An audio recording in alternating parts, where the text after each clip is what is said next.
thing that is also fascinating for me, obviously during the pandemic, a lot of ruptures and fractures happened for us sort of politically.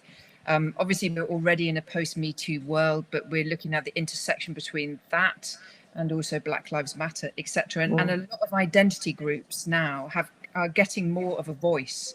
And I was just reflecting, did you have a target audience in mind? I mean, was there a particular community? Was it the community of existing practitioners that you were motivating, or was it the community of future practitioners? I'll tell you a secret. And Good. it's all of my writing has a secret behind it, which is I believe in, because 1/3 of what I do is I teach. I don't even like the word. I share the art of directing with directors on a graduate level. And all of my teaching, I'm hesitating to use that word, are actually, or theories I have, I communicate through telling stories about how I learned the things that I'm trying to teach, as opposed to telling you the strongest line on stage is a diagonal because it's always emotional. I'll try to explain how it happened. So the secret is all of my books that, and certainly the ones that Atalia was saying that she published, here it is, the secret. My promise to myself is once I've written the book, I'm not allowed to tell those stories anymore. Because I love telling stories and I could tell them over and over and over again. Now I break my promise a lot, but actually it's in hopes that I have to have new experiences and new stories to actually impart. So if there's another book on the horizon, it has to be because enough stories have accumulated. So the theories are interesting, but I think if you impart the theories in a theoretical fashion, it lacks the personal resonance. And so one hopes that the reader, who as Umberto Eco said, you need to have a, what is it he called it, the ideal reader. The ideal reader has always been the students I'm working with at the time, the graduate directing students. It's like I'm talking to them. Because you do, I know, Katie, you write a lot, and I'm going to turn this around and ask you, because I think it's an interesting question. And you're working on a book now. Who do you write for? I write for the young people that I teach. So just like same thing, yeah. Because also, I don't think writing is a one-way process. I think it's a dialogue.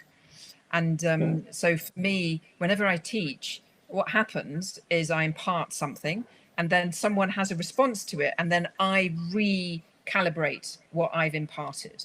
And there's something so exciting about that. So for me, the meaning of a book is about a continued conversation with a group of young people. And my COVID experience was teaching a lot of young people on your course, which is lovely. Thank you for having me.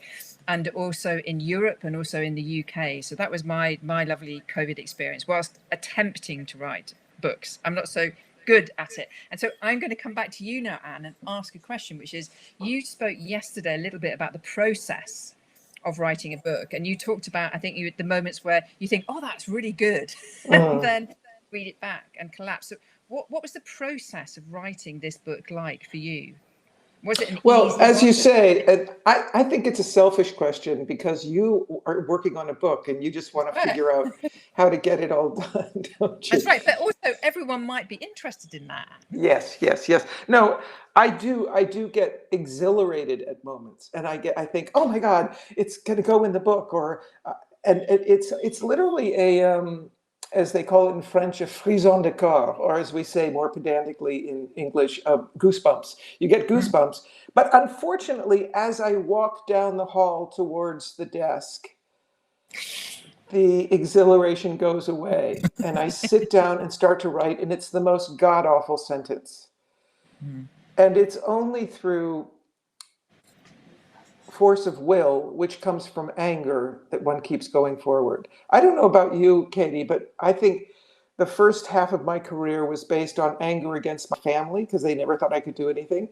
And the second half of my career is fueled by anger against the critics, because they're always behind the times. And that anger and frustration is a great fuel.